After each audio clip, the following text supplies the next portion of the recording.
84,000 दंपत चाहते हैं अपने पिताजी माता पिता की याद में और सब जगह विजिट की डॉक्टर एम एल निःशुल्क सब तो हाथ लगा दें थोड़ा दिखा दें ऐसे किस तरह से दंपत 84,000 दंपत और बहुत बड़ा एक त्याग सर 1,84,000 1,84,000 निःशुल्क जो है वो ये भेंट कर रहे हैं। धम उपहार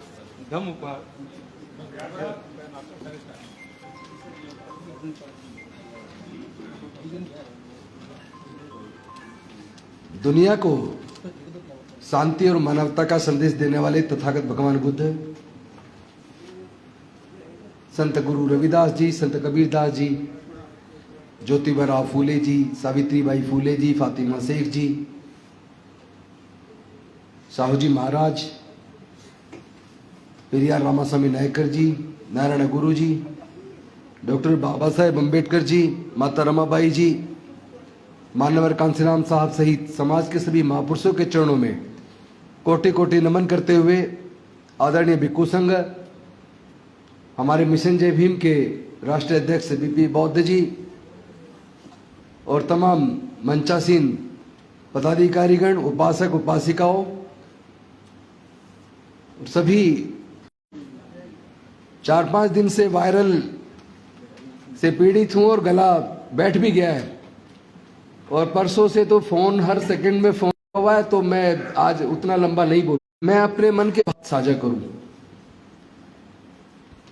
साथियों, तथागत बुद्ध का जब संदेश को हम गहराई में जाते हैं, वो इतना विस्तृत है, उसको पढ़ते जाएं कई दिन लगेंगे उसको समझने में। लेकिन अगर कम शब्दों में उसको समझा जाए तो बहुत साधारण तरीके से जब उनको ज्ञान की प्राप्ति हुई और वो ज्ञान पहली बार सारनाथ के अंदर उन्होंने पंचवर्गीय भिक्षुओं को दिया, मतलब इतने सुंदर तरीके से वर्णन, इतने कम शब्दों में, इतने प्रभावशाली तरीके से जो किसी भी कम समझ आदमी को भी समझ आ जाए। उन्होंने कहा संसार में दुख है, यानी जो 4 आर्य सत्य जो उनको ज्ञान मिला, जो अपने पंचवर्गीय भिक्षुओं को दिया, उसमें उन्होंने कहा संसार में दुख है, दुख का कारण है, कारण का निवारण है और निवारण का उपाय है।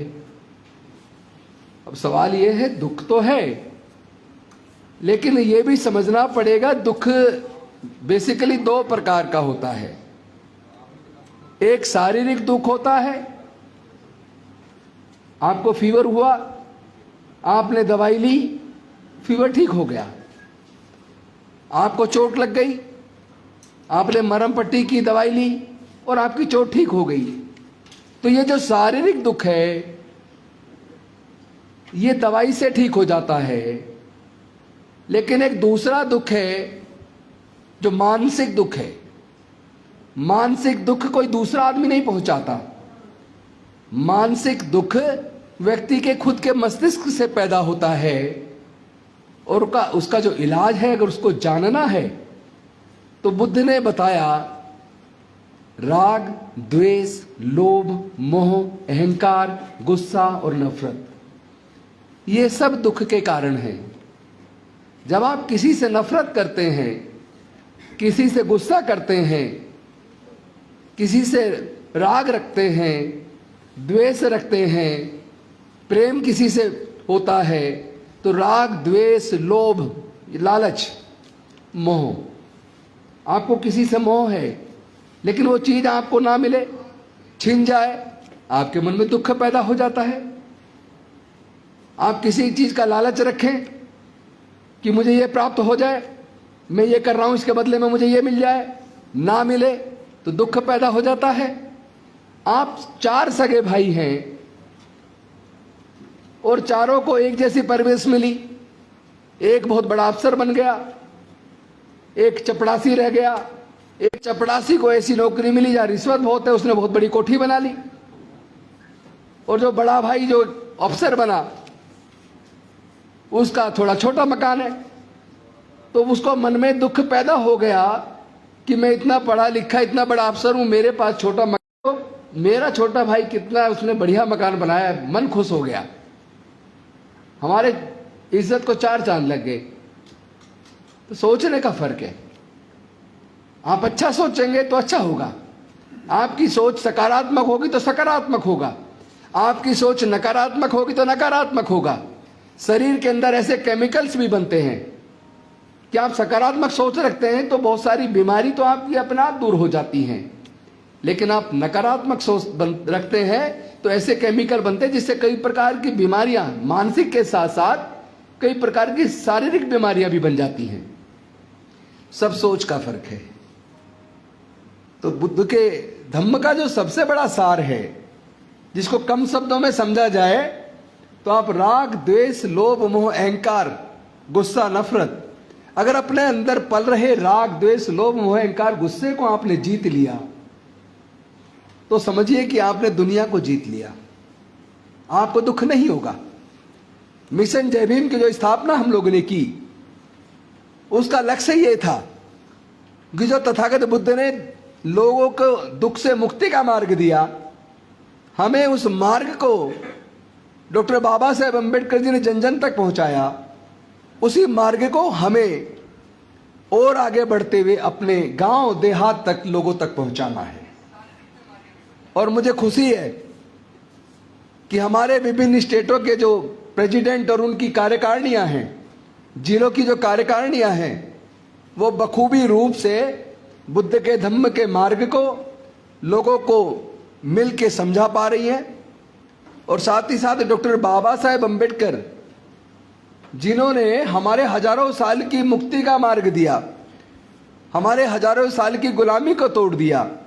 सब लोग जानते हैं कि मनुस्मृति के माध्यम से धर्म के आधार और जाति के आधार पर हमारे लोगों के पढ़ने लिखने पर धार्मिक बंदिश थी, व्यापार करने पर धार्मिक बंदिश थी, संपत्ति रखने पर धार्मिक बंदिश थी। ऐसी बंदिशों के बीच हमने हजारों साल गुजारे।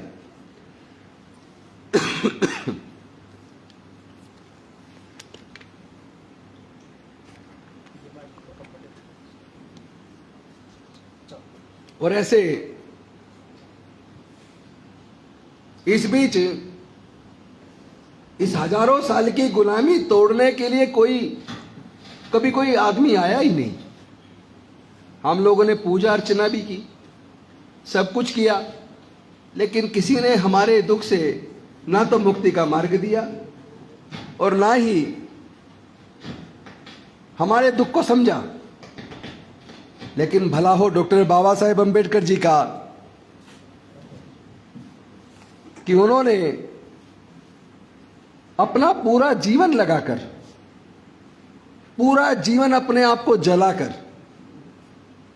5 में से अपने 4 बच्चे खो दिए, जवान पत्नी माता रमाबाई खो दी, और उसके बाद भी पूरा जीवन संघर्ष करके हमारे न केवल हजारों साल की गुलामी को तोड़ा, बल्कि हमारे शिक्षा के रास्ते खोले, हमारे सरकारी नौकरी में आने के रास्ते खोले, हमारे MP MLA मंत्री बनने के रास्ते खोले।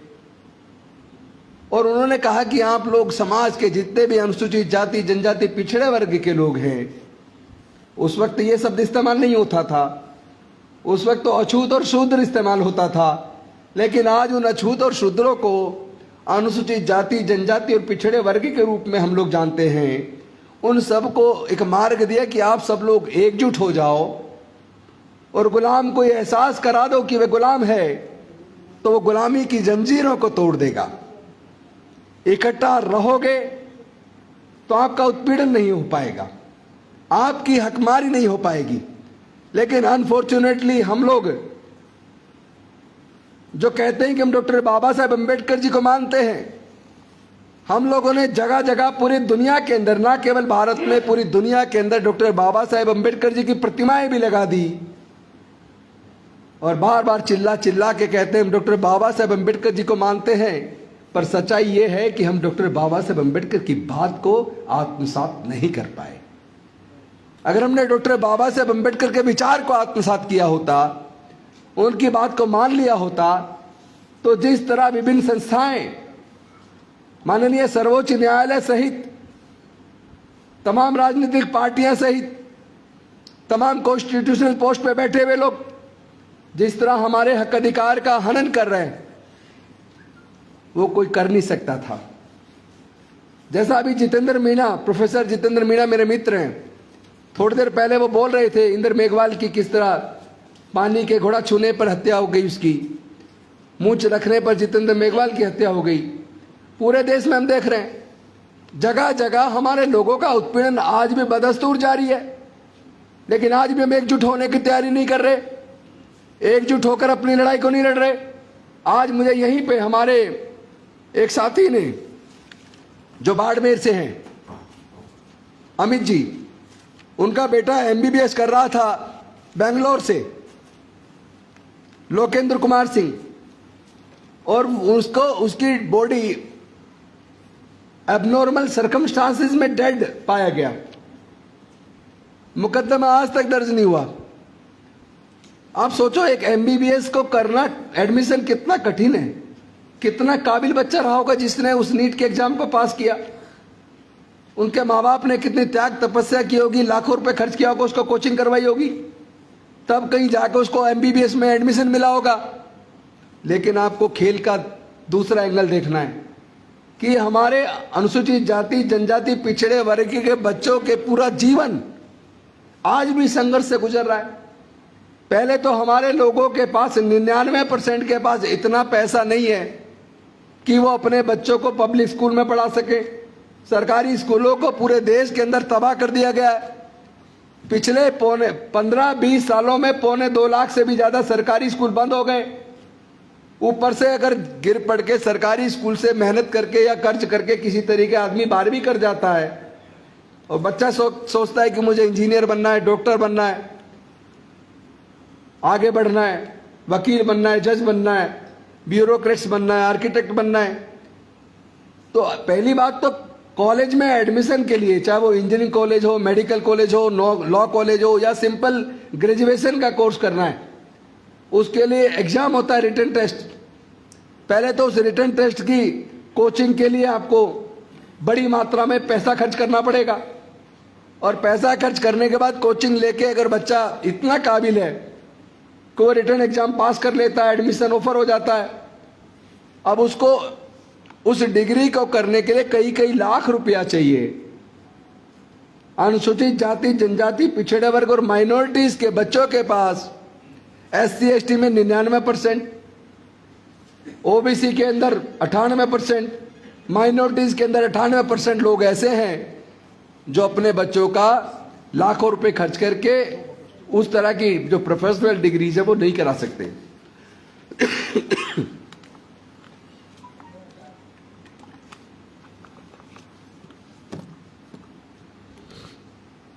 तो एक तो पैसा है नहीं, फिर भी कर्ज पानी करके किसी तरीके से अगर 1% लोग ऐसे जो कुछ करके बच्चों को भेज पाते हैं, अब उन बच्चों को वहां कास्ट की वजह से उत्पीड़न झेलना पड़ता है।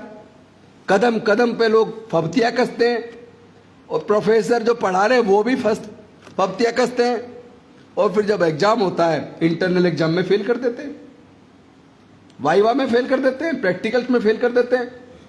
बच्चा रिटर्न में अच्छे नंबर ले भी आया, पास हो गया, तो उसको उसमें इंटरव्यू में फेल कर दिया, वाइवा में फेल कर दिया, प्रैक्टिकल में फेल कर दिया।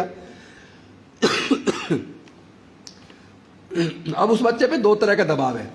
पहला दबाव, उस कोचिंग के लिए पैसा उसका माँ बाप कहीं से अरेंज कर रहा है, अब उसे लाखों के बीच कंपटीशन करना है, बहुत मेहनत करेगा तो उसका नंबर आएगा। और पहला दबाव झेल के मेहनत करके बच्चे ने वो पास कर लिया एंट्रेंस एग्जाम, अब उसका एडमिशन हो गया। एडमिशन के बाद क्लास में सहपाठी भी उसको फब्तियां कसते हैं कास्ट की वजह से। प्रोफेसर्स उसको इंटेंशनली कम नंबर देते हैं, कई बार उसको इंटरनल में फेल कर देते हैं, प्रैक्टिकल्स में फेल कर देते हैं। अब उसको ये चिंता सताती रहती है बच्चे को कि पहले तो कोचिंग में पैसा बड़ी मुश्किल से अरेंज हुआ, फिर एडमिशन के टाइम पे लाखों की फीस जमा करनी पड़ी, उसके लिए कहीं से लोन लिया माँ बाप ने, अब अगले साल की फीस के लिए पैसा चाहिए और ये मुझे फेल कर दिया, अब वो करेगा क्या? ऐसे केसेस में जितने प्रोफेशनल कोर्सेज है, IIT है, मेडिकल इंजीनियरिंग के कॉलेजेस हैं, BR के कॉलेजेस हैं, लॉ कॉलेजेस हैं, उसके अंदर पूरे देश के अंदर जितने बच्चे हॉस्टल में रहने वाले या वैसे जो बच्चे सुसाइड करते हैं, आप उसका डाटा चेक कीजिए तो पता लगेगा उसमें मैक्सिमम SC ST OBC के बच्चे होते हैं। कितना दबाव वो बच्चे पढ़ते वक्त झेलते होंगे, उनके मन के दर्द का जरा एहसास कीजिए।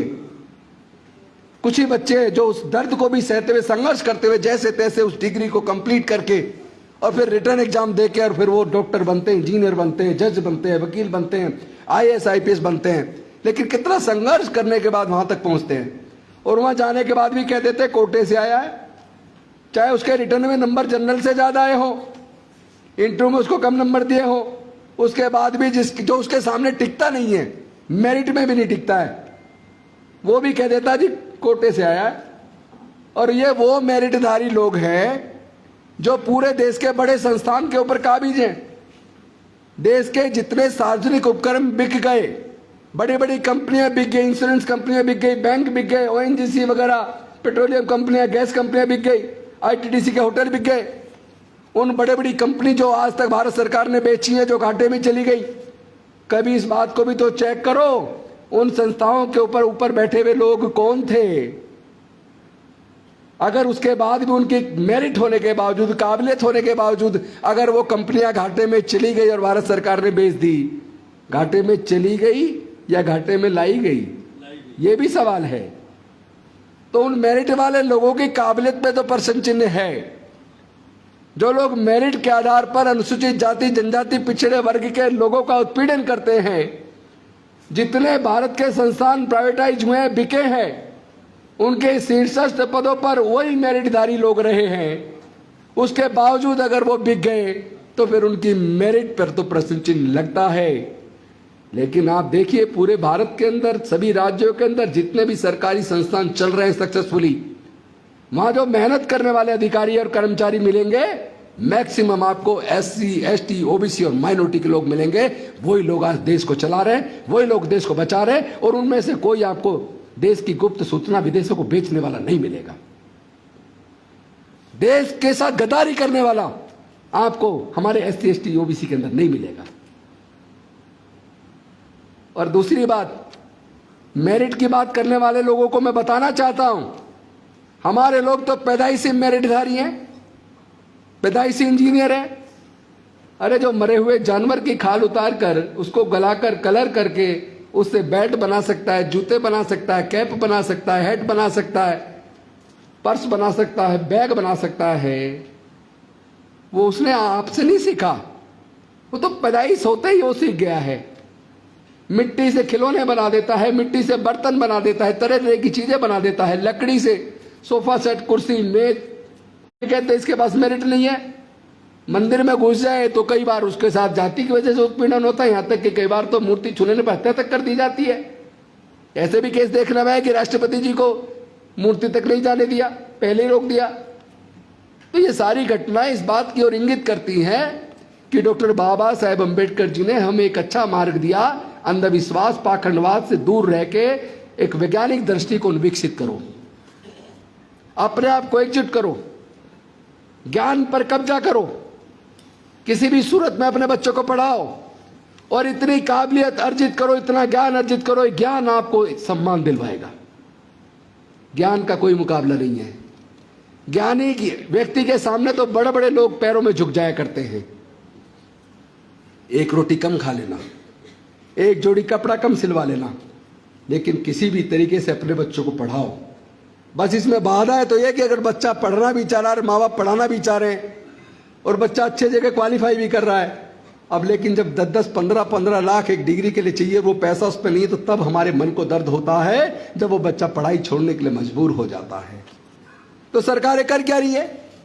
ऐसी सभी सरकारों को जो देश के अंदर सत्ता में है, केंद्र में भी और स्टेट में भी, मैं उन सबसे निवेदन करना चाहता हूं कि कम से कम अपने टोटल बजट का कुछ पैसा इस बात के लिए भी बजट में जरूर रखो, जो बच्चे पैसे के अभाव में पढ़ नहीं सकते उनकी पढ़ाई छूटनी नहीं चाहिए, उनकी पढ़ाई का इंतजाम सरकारें करें। और जो सरकारें ऐसा नहीं कर सकती, ऐसी सरकारों की हमें जरूरत भी नहीं है। युवाओं के लिए रोजगार के अवसर बनने चाहिए। लोग जो नहीं ज्यादा पढ़ पा रहे, टेक्निकल कोर्स कर रहे हैं, वो अपना बिजनेस करना, अपना व्यवसाय करना चाहते हैं। अरे वो व्यवसाय बनेगा तो 10-20 कोई रोजगार भी देगा, लेकिन उस व्यवसाय को करने के जो पैसा चाहिए, कम से कम उसको लोन तो आसानी से दे दो।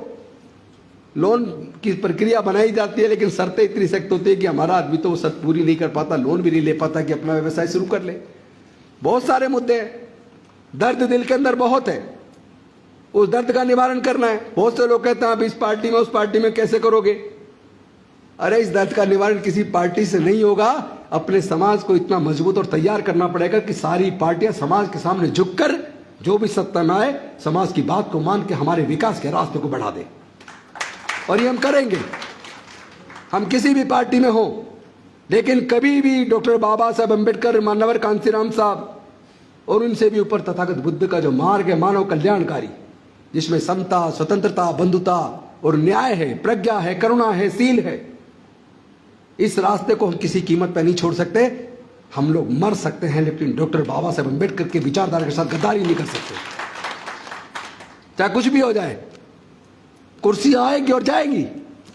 ये कुर्सियां देने का रास्ता तो डॉक्टर बाबा साहब अम्बेडकर बना गए, वरना कौन हमें एमएलए, एमपी, मंत्री कौन बना रहा है। सारा रास्ता बाबा साहब का बनाया हुआ है, ये कोई हमने खुद नहीं कमा लिया। अभी तो बाबा साहब की दी हुई कमाई पे हम लोग थोड़ा बहुत तरक्की कर पाए हैं, लेकिन अभी पूरे देश में हिस्सा चाहिए। जाति जनगणना करा के छोड़ेंगे। जल, जंगल, जमीन, तमाम तरह की प्राकृतिक संसाधनों में हमें हिस्सेदारी, भागीदारी चाहिए। सत्ता के अंदर भी चाहिए, कॉन्स्टिट्यूशनल बॉडीज में भी चाहिए, सर्वोच्च न्यायालय, उच्च न्यायालय में भी चाहिए। हर क्षेत्र में, व्यापार में, हर क्षेत्र में हमें हमारे लोगों के लिए, अनुसूचित जाति, जनजाति, पिछड़े वर्ग, माइनॉरिटीज, सब के लिए हिस्सा चाहिए। और इसमें कोई पक्षपात, कोई ऊंच नीच, कोई भेदभाव, कोई छुआछूत नहीं होनी चाहिए। कोई किसी भी जाति का हो, हमें किसी जाति से परहेज नहीं है, लेकिन हमें कोई जाति की वजह से अपमानित करे तो दर्द यहां होता है, उसका विरोध हम मजबूती के साथ करेंगे। हम लोग रुकने वाले और डरने वाले लोग नहीं है। हमें तो खरीदने की भी कोशिश की गई, हमें इस तरह के भी ऑफर दिए गए रिजाइन करने के बाद मंत्री पद से कि आप राज्यसभा ले लो, आप राज्यपाल बन जाओ, हमारे साथ आ जाओ। हमने कहा हम बिकाऊ माल नहीं है, हम डॉक्टर बाबा साहब अम्बेडकर की सच्ची संतान हैं। हमें डराने की भी कोशिश की, सीबीआई लगाएंगे, ईडी लगाएंगे, इनकम टैक्स लगाएंगे। मैंने कहा जितना जल्दी हो सके लगा के हमें झूठा केस बना के जेल में डाल दो। हम जिस दिन जेल जाएंगे और मजबूती से हमारे सामाजिक न्याय की लड़ाई तेज हो जाएगी। हमें मारने की भी धमकी दी। हमने कहा जिस दिन हमें एक को मारोगे, हम जैसे करोड़ों अम्बेडकरवादी पैदा हो जाएंगे, लेकिन हमारी इस बाबा साहब अम्बेडकर जी की सोच को और तथागत बुद्ध की विचारधारा को नहीं मार पाओगे। माफ कीजिए, मेरा गला बहुत ज्यादा खराब है, बैठा हुआ है, मैं पूरी क्षमता के साथ बोल भी नहीं पा रहा हूं, आप नोटिस कर रहे होंगे। लेकिन आपका जो भाव मैं आपके चेहरे पे पढ़ रहा हूं, सच में मेरे को आप सब लोगों पे ऊपर गर्व है। पवित्र मन से समाज की सेवा करना चाहते हैं, इस काम को थोड़ा तेज करना होगा। अपने अलग अलग गांव में, देहात में, हर जगह अपने जैसे लोग तैयार कीजिए, हर जगह कैडर दीजिए। सिख हो, ईसाई हो, को मानने वाला हो, जो अंधविश्वास, पाखंडवाद को छोड़कर वैज्ञानिक दृष्टिकोण अपना ले, किसी के साथ छुआछूत ना करे, ज्ञान को प्राथमिकता दे और अपने मन में समता, स्वतंत्रता, बंधुता और न्याय को प्राथमिकता दे। मैं हर उस व्यक्ति को बौद्ध मानता हूं। बौद्ध एक विचारधारा है जो न्याय के ऊपर आधारित है, जो ज्ञान पर, प्रज्ञा पर, करुणा पर आधारित है, जिसमें सबके लिए मंगल भाव हो। और वो मंगल भाव, वो समता, स्वतंत्रता, बंधुता और न्याय का भाव, ज्ञान के प्रति समर्पित होने का भाव, वो तो किसी भी धर्म को मानने वाले व्यक्ति में आ सकता है। तो जिसके अंदर वो विचार बुद्ध का पैदा हो गया, हर वो व्यक्ति बौद्ध है, मैं ऐसा मानता हूं। और मैं उम्मीद करता हूं कि ये धम्म का कारवा, भारत को प्रबुद्ध भारत बनाने का कारवा, ये जो दीक्षा के आयोजन, धम्म दीक्षा के आयोजन पूरे देश में और तेजी से बढ़ाने, इसी में मानव कल्याण है, इसी में मुक्ति का मार्ग छुपा है, इसी से जातियां टूटेंगी। इसीलिए मिशन जय भीम के माध्यम से हमने नारा दिया, समाज जोड़ो, समाज पर आगे बढ़ेगी, हम जीतेंगे, हम लड़ेंगे सबके लिए न्याय का मार्ग प्रशस्त कर पाएंगे, मुझे ऐसी उम्मीद है। और आप सब लोगों ने बुला के मुझे इतना मान सम्मान दिया, और सब मेरे पुराने साथी हैं, कोई आज की बात नहीं है। और विशेष रूप से जो हमारा भिक्खु संघ है, उसमें कश्यप आनंद जी जो कभी के आनंद हुआ करते थे, हमारे समता सेना दल के राष्ट्रीय अध्यक्ष भी रहे, हरियाणा प्रदेश अध्यक्ष भी रहे। हम लोगों ने मिलके पूरे देश में जाके हम लोगों ने वर्षों तक काम किया, लेकिन आज वो चीवर धारण करके धम्म ज्ञान जगह जगह जाकर लोगों को धम्म के प्रति जागरूक करने का काम कर रहे हैं। उनके साथ दूसरे बनते जी पढ़ा भी रहे और पढ़ भी रहे और ज्ञान भी दे रहे हैं। मैं आपको नतमस्तक हूँ। आप लोग अपना पूरा जीवन समाज के लिए दे रहे, धम्म के लिए दे रहे, और आप सब लोग अलग अलग जिले से राजस्थान के चल के आए सिर्फ इसलिए कि ये मानव कल्याण का मार्ग हमें गांव-गांव तक पहुंचाना है। आपके इस पवित्र मन के प्रति मैं नमन करता हूं और आप सबको सैल्यूट करता हूं। बहुत बहुत धन्यवाद। नमो बुद्धाय। जय भीम, जय संविधान, जय भारत।